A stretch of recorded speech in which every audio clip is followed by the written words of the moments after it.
et au plus grand nombre, qui ne peut se rendre disponible pour 12h30. Ça durera 30 minutes maximum, hein. Donc, c'est vraiment l'objectif, c'est de vous donner vraiment l'essentiel des informations sur ce parcours de Race Cross Paris. Peut-être que Pierre Lugat, peut-être que Gérard Zanco est connecté. Alors, à eux, je leur demanderai d'ouvrir les micros, ainsi qu'à, il m'excusera, j'ai oublié son prénom, mais qui nous a accompagnés sur les parcours gravel, hein, et puis, euh, et puis on va pouvoir débuter.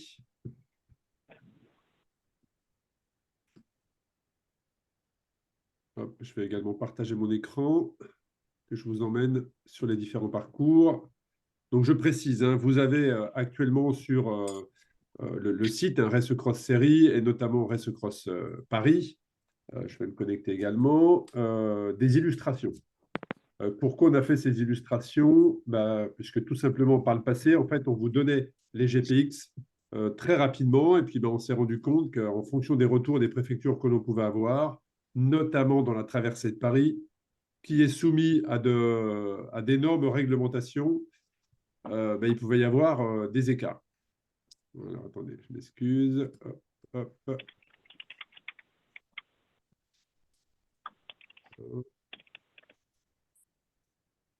Voilà. Et donc, en fonction des préfectures, notamment la traversée de Paris, il pouvait y avoir des écarts.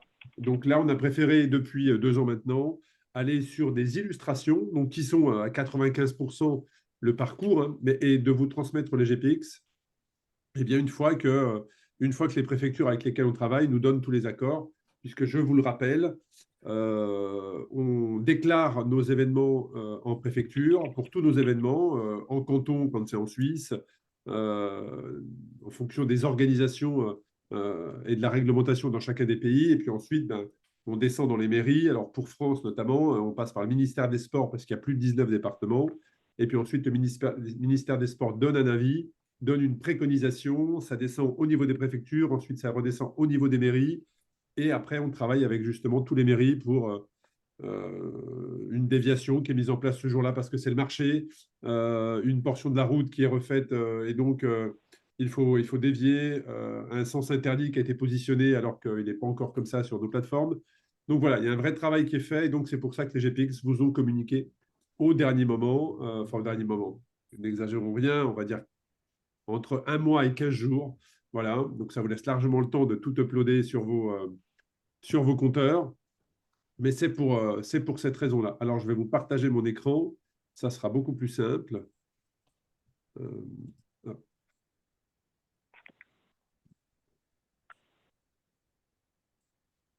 voilà, donc logiquement, vous avez la visibilité de cet écran-là. Voilà, j'ai des personnes en salle d'attente encore. Voilà.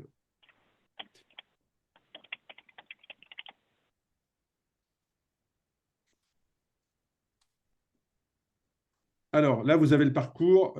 Vous avez le parcours de Race Cross Paris 1000 km, 500 et 300. Ensuite, le gravel, on ira sur un autre écran. Donc, je rappelle que le 1000 km tous nos 1000 km et notre 2500 km sont qualificatifs pour Race Cross America, qui est une épreuve qui se pratique avec assistance. Vous pouvez vous dire, mais pourquoi avec assistance alors que nous, on est sans assistance? Alors, je rappelle que notre concept est ce qu'on appelle semi-autonomie, c'est-à-dire que vous pouvez avoir toute l'assistance que vous souhaitez de la famille, des amis, des proches, un mécanicien, un nutritionniste qui vous apporte votre plat de pâtes préféré, votre dessert préféré, qui vient vous changer un pédalier. Pourquoi pas? On ne change pas de vélo, je le précise. Mais par contre, un pédalier en 4x, c'est arrivé l'année passée sur France, c'est possible. Prenez exemple sur Damien Villet. Damien Villet qui a remporté le 1000 km de France il y a quelques années, qui a remporté le 1000 km de Belgique, le 1000 km de Paris, qui va se confronter cette année aux 1000 km en Espagne d'ailleurs.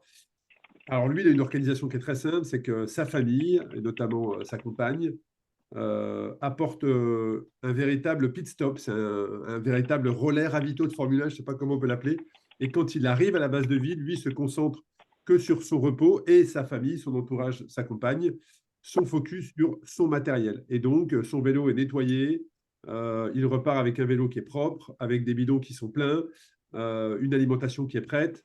Tout est mis en place pour que quand le coureur arrive, il soit pris en charge. Et donc, c'est le lien avec Race Across America où là, vous avez pendant 5000 km un véhicule qui vous suit et une équipe qui est autour de vous. Et ben, nous, ce qu'on a fait avec cette équipe d'assistance, on l'a positionné sur des bases de vie, notamment sur Race Across France quand c'est en itinérance.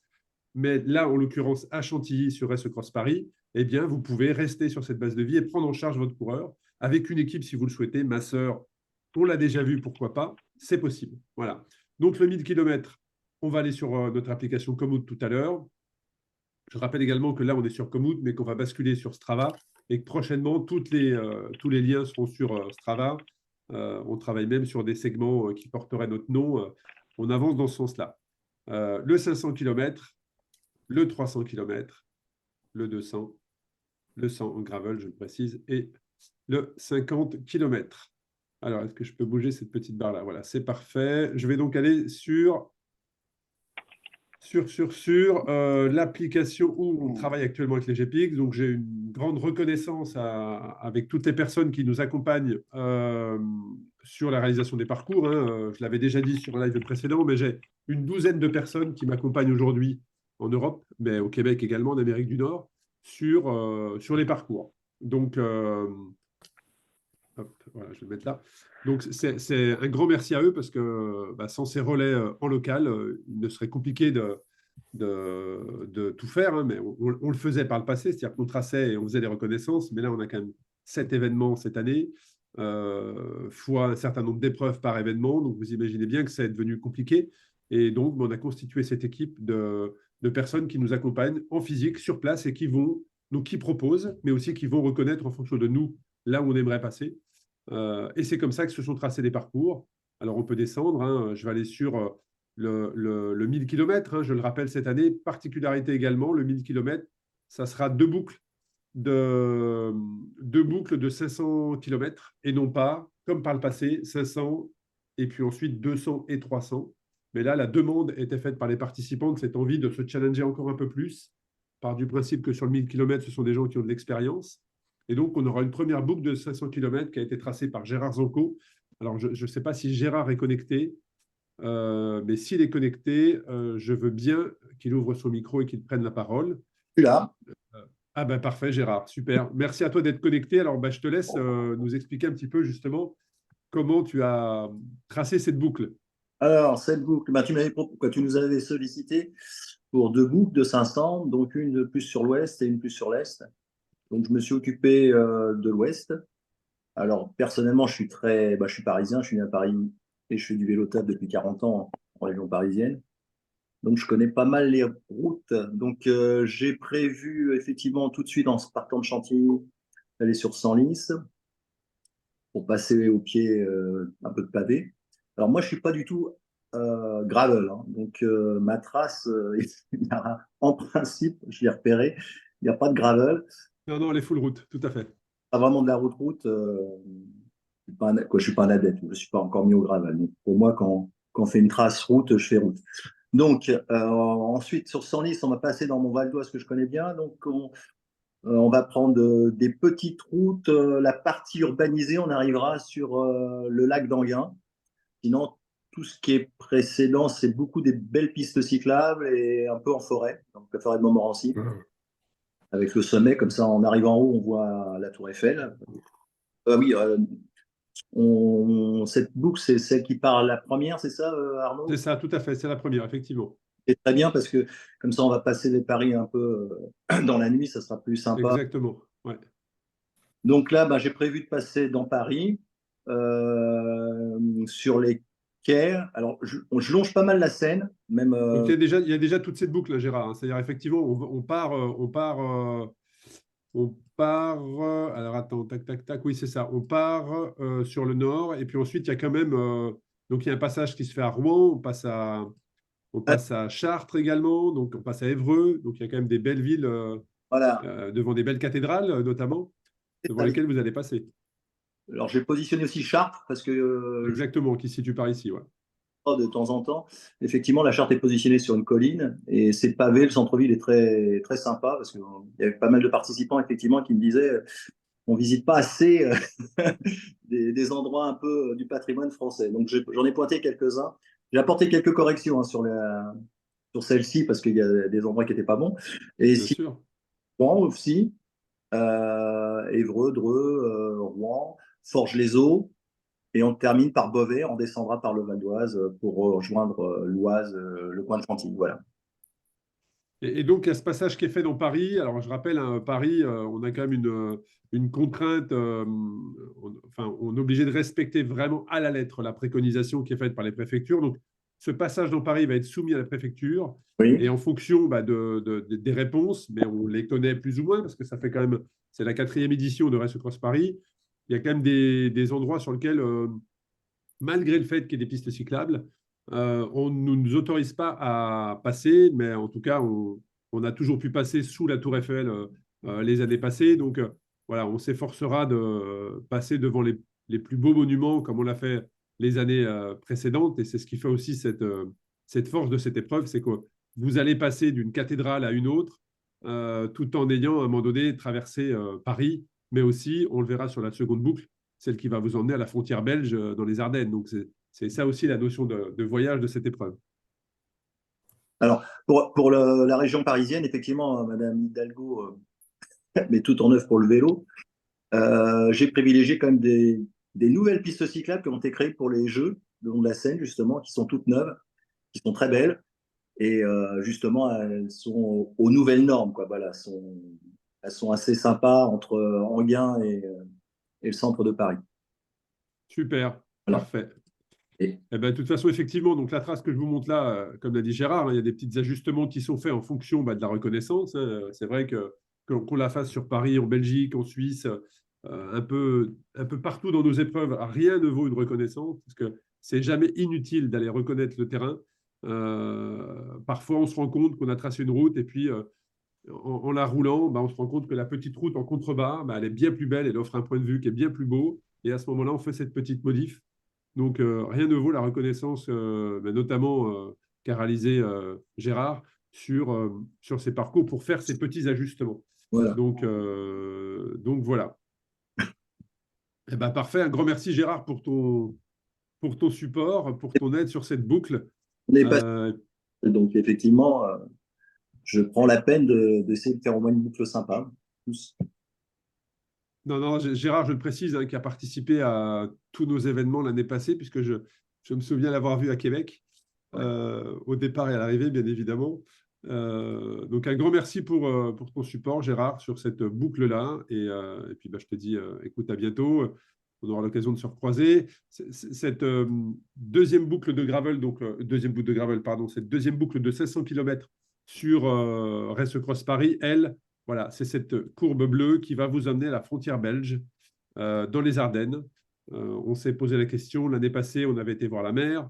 Ensuite, on a vu une boucle qui faisait complètement le tour de Paris, de 500 km. Et puis, on s'est dit que voilà, on avait des retours comme quoi vous aviez envie d'aller voir autre chose, d'aller voir plus loin. Et donc, on va passer par Reims, mais on va aussi aller visiter, aller voir les Ardennes. Donc, ben, voilà, il y a quand même Chartres, il y a quand même Évreux, il y a Dreux, il y a Rouen, il y a Paris, il y a Reims, il y a les Ardennes. Donc, ce 1000 km bah, est tout nouveau, nouvelle trace. Et s'annonce magnifique parce que c'est des routes qui sont très, très belles. Alors, c'est vrai que tous les ans, on est challengé sur le passage dans Paris, mais tous les ans, vous êtes de plus en plus nombreux à vous inscrire. Et Gérard l'a précisé, hein, la traversée dans Paris se fait sur piste cyclable uniquement, je le précise.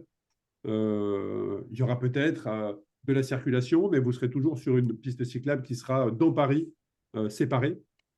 Ça, c'est important, puisqu'on peut quand même circuler dans Paris de manière sécurisée. Certes, il y a de la circulation, il y a du monde, mais par contre, on a quand même des pistes cyclables. C'est vrai que Hidalgo a quand même fait des choses pour le cyclisme et on emprunte ces pistes cyclables, et Gérard l'a dit, certaines ont été créées spécifiquement pour les Jeux Olympiques. En tout cas, ça a été un accélérateur. Eh bien, on en profite. Voilà pour ce 1000 km. Donc, deux boucles de 500, une qui va vous emmener à l'ouest avec un léger passage dans le nord du Vexin, Paris, et puis une autre qui va vous emmener toucher les Ardennes. Voilà. Donc, ça nous amène sur un dénivelé d'à peu près 9000, ouais, 8000, 9000 mètres de dénivelé. Donc, ça reste tout à fait correct, assez roulant même pour une épreuve de Race Cross Series. En tout cas, c'est la plus roulante. Voilà. Merci Gérard, je te dis à très bientôt. Et puis, on va ensuite aller sur le 500 km. Donc, le 500 km, je le rappelle, une boucle de 200, une boucle de 500, une boucle de 300, pardon, je vais y arriver. 200 plus 300. Sur un dénivelé, c'est pareil, hein, on est sur 4000, 4500 mètres de dénivelé sur ce 500 km. Donc, là aussi, très correct. La boucle de 500 km nous a été tracée par Pierre Lugat. Alors, je ne sais pas si Pierre est connecté. Il m'avait dit qu'il allait essayer, mais que ce n'était pas garanti avec ses impératifs au travail. En tout cas, voilà, on a cette boucle de 200. Toujours départ de Chantilly, qui va tourner dans beaucoup de domaines forestiers, comme vous pouvez le voir. Hein. Voilà. Donc, on est très au vert. Ça tournicote un petit peu, mais c'est des parcours qu'on maîtrise, puisque c'est à proximité de Chantilly, qui est le point A, comme vous pouvez le voir. On est sur un dénivelé sur cette première boucle de 200 km, donc 1350. On a tendance à dire que cette boucle de 200 est un petit peu la boucle où on prend ses marques pour le 500, où voilà, on n'est pas encore vraiment, on lance un petit peu la machine, mais néanmoins, elle va probablement, pour ceux qui veulent se challenger, être parcourue en 6 heures, je pense, 6 heures, 6h30. Donc rapidement. Et puis ensuite, on va rentrer dans un parcours un peu plus long, 300 km. Donc, il y aura ce passage à la base de vie, je vous le rappelle, base de vie sur laquelle vous pouvez avoir tout le support que vous souhaitez. Et donc, vous allez vous repartir là sur une boucle un peu plus dans l'axe nord-sud, puisque celle-ci a été tracée par une personne qui réside sur le secteur, en l'occurrence Pierre Lugat. Donc, là aussi, tous les beaux endroits que vous allez voir ont été repérés, tracés, modifiés et validés avec toujours cet objectif d'avoir un beau paysage, d'avoir des routes à l'écart au maximum de la circulation sans aller sur du gravel, parce que parfois, on s'est fait prendre à notre propre piège de vouloir aller chercher des épreuves le plus loin possible de la circulation. Et parfois, ça n'est plus de la route, c'est devenu du chemin, certes très roulant, mais limite gravel. Donc voilà. Et puis, on va avoir ce passage dans Paris, c'est la promesse, hein, Race Across Paris. Donc ça sera quand vous allez reprendre votre boucle du 300, tout de suite, vous allez aller chercher Paris par un passage qu'on maîtrise plutôt, hein, parce que c'est quand même la 4e fois qu'on fait cette épreuve-là. Donc, le passage dans Paris est tout à fait maîtrisé. Une remontée par Boulogne, par Boulogne, donc un passage dans le bois de Boulogne. Ensuite, on va remonter par le parc de Saint-Cloud. Alors, pour ceux qui ne connaissent pas, c'est juste magnifique. Hein, ça vous amène sur les hauteurs de Paris avec un magnifique point de vue. Et puis derrière, vous allez repartir dans le Vexin.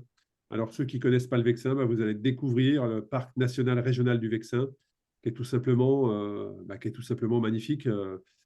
Voilà, c'est pas plat du tout, hein, c'est assez vallonné. Alors, il ne faut pas forcément se fier au dénivelé. Hein, c'est vallonné, mais ça reste magnifique. Et puis derrière, on pique un petit peu plus au nord, vers Beauvais, pour ensuite redescendre et revenir également par ces domaines, ces forêts. Donc, et oui, Race Cross Paris, ce n'est pas que du béton, hein, je le précise. On vous emmène dans Paris parce que c'est la promesse. Et c'est quand même génial de pouvoir rouler à vélo sur des pistes cyclables sécurisées dans Paris et quelques heures plus tard, parce que c'est le cas, d'être perdu au milieu des bois. Donc voilà, ça c'est le 500 et le 300 de toute façon, ça sera exactement cette même boucle hein, qui est ici. Donc un départ de Chantilly, on part tout de suite dans Paris, ce qui veut dire que le départ qui sera donné en soirée vous amènera probablement au coucher du soleil, voire au début de nuit dans Paris, pour ensuite remonter plein nord directement. Donc le parcours est celui-ci, hein, comme je vous l'ai dit, non officiel, hein, puisqu'on attend encore les retours des préfectures. Le plus challengeant pour nous, et je remercie Florian, qui travaille sur ce sujet depuis maintenant plusieurs années et en collaboration avec toutes les préfectures. Donc, on connaît nos intervenants connaissent notre épreuve, donc on discute de manière très sereine avec les autorités. Mais en tout cas, ça nécessite des propositions, des aménagements, des sollicitations jusqu'à un accord.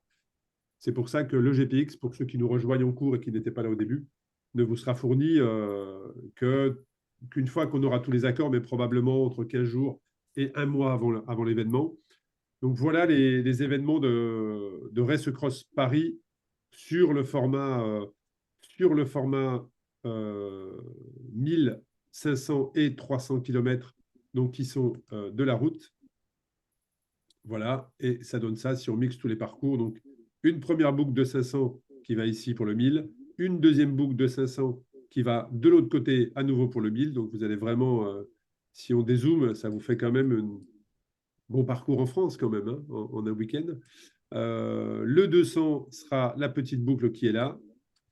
Voilà, le 200 sera la petite boucle qui est là et le 300 sera cette boucle-là qui est ici. Donc le 500 aura la boucle de 200 plus la boucle de 300 et le 300 aura uniquement la boucle de 300. Et je le rappelle, tous les parcours ont été retracés par des personnes qui résident Paris ou la région parisienne et donc qui ont pu repérer, rouler et donc pour que vous n'ayez pas de mauvaises surprises. Voilà pour la route. Pour le gravel, eh bien, le gravel 50, 100 et 200 km. Donc là aussi, parcours tracé par une personne qui habite sur Chantilly, donc qui connaît parfaitement les lieux. Si elle est connectée, je l'invite à prendre la parole, mais je n'ai pas la liste de toutes les personnes connectées, donc je ne saurais pas, mais je l'invite à prendre la parole. Donc voilà, on a tracé un parcours de 50 km qui va vous permettre de découvrir notamment le domaine autour de Chantilly, hein, qui est quand même très roulant. On est sur des dénivelés qui sont relativement accessibles. On va passer bien évidemment devant les châteaux. C'est incontournable. Donc voilà, 54 km. Là aussi, c'est l'engagement, hein, en tout cas, c'est la demande que je fais aux personnes qui m'accompagnent dans les parcours, c'est de ne pas dépasser 10%, de la distance promise. Voilà, donc là, on y est, pile poil. On avait 50 km, on a 54,9. Donc voilà, donc un parcours qui est très vert, hein, très très vert, avec une grosse proportion de gravel, vous l'imaginez. Et puis ensuite, on a 100 et 200 km. Donc le 100 km est tracé dans le 200, puisque vous avez le 100 km là et le 200 km. Et c'est très intéressant pour nous, puisque ça nous permet de faire vos ravitaillements de manière assez, logistiquement parlant, simple, puisque pour les 200 km, je rappelle qu'il y a 2 ravitaux liquides. Pour le 100 km, il y a un ravito. Donc voilà, vous allez partir au nord, légèrement au nord-ouest. Est-ce que je peux intervenir là, Arnaud? Je suis Antoine, donc Oui, Antoine, voilà, parfait. Vas-y, Antoine, je te laisse la parole, puisque c'est toi qui nous a accompagnés, qui nous a tracé ces parcours. Alors, désolé, mais je ne pense pas que ce soit les bons parcours. Donc ça, c'est à vérifier. Le parcours 50 là, que tu présentes, qui est très bien, c'est le parcours que vous avez déjà fait l'an dernier, me semble-t-il. C'est le parcours de l'an dernier. Alors, c'est ça sur l'illustration, effectivement. Ouais. On a ça, donc on va aller plein est. Ouais, il est pas mal, mais moi, en fait, j'avais proposé. Alors, j'ai envoyé tous mes parcours, donc ils n'ont pas dû être téléchargés. Le 50 doit être bon, mais le 100, c'est pas celui que j'ai proposé. Et le 200, je ne voulais pas encore envoyer car il me reste encore un peu. Le 200, j'ai repris celui de l'année passée, ouais, effectivement. Ouais. C'est pour ça. Donc, l'idée, en fait, le 50, il va être plus ou moins la même chose que l'an dernier. Il est pas mal. Le 100, moi, ce qui m'intéressait, c'était d'aller plus côté Compiègne. Donc là, on est sur le 100, on est sur le 100, là, on est sur le 100. Ouais, là, on est sur le 100, effectivement. Alors, le 100, moi, je vous avais envoyé un autre parcours qui allait plus sur Compiègne. Donc, ce n'est pas celui-ci que j'ai proposé, en fait. Mais voilà, hein, celui-ci, c'est celui de l'an dernier pour moi. Bon, donc, il faudra qu'on s'aligne sur ces parcours gravel, alors. Il faudra qu'on s'aligne sur ces parcours gravel pour qu'effectivement, que ça soit repéré. Donc, je reprendrai, Antoine, ce que tu m'as envoyé. Mais en toute façon, voilà, vu les profils et la région, en termes de dénivelé, le kilométrage, on saura l'ajuster parce que là, Ouais. On sait tourner autour de Chantilly. Et puis, comme vous pouvez, si on dézoome, on a largement effectivement de quoi faire. Et on aura donc un 100 km qui, comme le suggère Antoine, s'orientera un peu plus vers l'est, tout comme un 200 km, puisque l'objectif, c'est que le 100 km soit tracé dans le 200 km. Donc là aussi, c'est des portions de gravel très roulantes. Donc on est sur du gravel. On n'est pas sur du VTT, je le précise. Hein. C'est vraiment aussi la promesse que l'on fait, c'est que quand on va chercher ce gravel-là, parce que gravel, on peut y mettre beaucoup de choses. Nous, on reste vraiment sur du sentier. C'est vraiment l'objectif, c'est d'aller chercher du sentier. Alors de la piste, on n'est pas non plus au Colorado ou en Espagne. Très peu de régions aujourd'hui en France proposent des pistes comme les pays dont je viens de vous citer, mais on reste quand même sur des chemins assez roulants. Et pour avoir déjà fait du gravel sur ces parties-là, on est quand même dans des domaines forestiers qui permettent justement de retrouver cette sensation de rouler plus ou moins vite sans aller sur le fait de se dire, ah là, c'est plus du VTT que du gravel, d'où la fameuse expression, est-ce que c'est gravel ou pas? Voilà. Et l'année passée, c'est vrai que le parcours était plutôt positif, mais il y a eu une très, très grosse nuit d'orage la veille. Et donc, ça a rendu cette épreuve un peu épique. Mais en tout cas, on va travailler sur ça. Donc, en fonction de ce que nous dit Antoine, c'est des choses qui seront mises à jour. Voilà. Et en tout cas, je le rappelle, le gravel, ça aussi, c'est important. Et je vais revenir sur mon écran principal. Le gravel, je le précise, on est sur des sections chronométrées et non pas un point A, un point B, c'est le premier qui fait la boucle, ou alors c'est le premier qui arrive. Pas du tout. Sur ces épreuves de gravel, le 50 km, il y a deux segments qui seront chronométrés. Donc ces segments seront, si vous pouviez juste couper vos sons, Il s'il faut vous plaît, retrouver ça la serait crypte de parfait. Chapelle, Je un ne sais pas mystérieux coffre en bois de qui 2,10 a m de le hauteur son. que les chasseurs de trésors, William Chapelle et Frédéric Blair, Alors, furent c'est les vrai que ce premiers à documentaire est découvrir en très intéressant, mais 1897. L'équipe est persuadée que son j'essaie premier de puits, le couper le H8, est son. bien parvenu au niveau de la clé. Le son, c'est parfait. Merci beaucoup. Je disais juste qu'effectivement, le 50 km gravel, c'est deux segments qui sont enregistrés. Donc, ils seront balisés. Vous en serez informés, bien évidemment. Mais surtout, sur le terrain, physiquement, ils seront matérialisés avec un début et une fin. Donc, deux segments pour le 50 km. Il y aura trois segments pour le 100 km. Donc, des segments qui seront quand même assez longs. Hein. Le but, c'est de ne pas faire des segments de 5 km. Et il y aura 5 segments pour le 200 km. Donc là aussi, vous serez informés et ces segments vous seront mis à disposition pour que vous puissiez les enregistrer sur vos GPS, sur vos compteurs ou ailleurs. Et là, vous serez informés et ils seront, contrairement à l'année passée, matérialisés en physique sur le terrain. Et donc, c'est le cumul de ces temps réalisés sur les segments qui donneront ce classement final. On a trouvé que ce concept était plutôt dans le gravel plutôt positif. En tout cas, c'est les retours qu'on a eu des participants l'année passée qui nous remontaient qu'ils pouvaient rouler en groupe, entre amis, entre collègues, et puis sur les segments, se challenger, s'attendre à l'issue, repartir et se challenger de nouveau. Et donc, on a décidé de conserver ce format différent de la route, où sur la route, vous avez vos GPS et vous avez votre temps final, voilà, avec votre départ toutes les 30 secondes. Donc, parfois, il y a 2 heures d'écart entre le premier et le dernier. Et puis, vous avez également sur le gravel, eh bien là, on a des segments, 2 pour le 50, pardon, 3 pour le 100 et 5 pour le 200, qui sont un cumul des temps qui sont pris par GPS, parce que sur la route, sur le gravel, là aussi, vous avez des GPS qui vous seront distribués. Et donc, c'est le temps des GPS qui fait foi et qui est cumulé, et ça sera du live, puisqu'à chaque fois que vous aurez terminé un segment, quelques minutes plus tard, votre temps va s'afficher, ce qui veut dire qu'avant le 5e segment, vous serez en capacité de savoir l'avance ou le retard sur le coureur devant ou derrière vous. Voilà.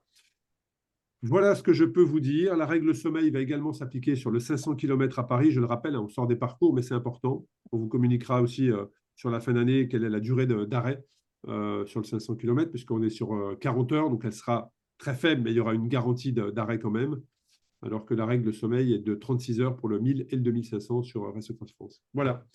Voilà pour les parcours. Donc, je pense qu'on a tout dit. Comme vous l'avez compris, une update va arriver sur le gravel. Mais en tout cas, sur la route, on est quasiment à 98% en accord avec les illustrations qui vous ont été proposées. Vous êtes déjà très nombreux, hein. Plusieurs centaines à vous êtes inscrits sur Paris. On est quasiment autant que l'année passée, alors qu'on est ouvert depuis 15 jours. Un peu plus sur route que l'année passée d'ailleurs.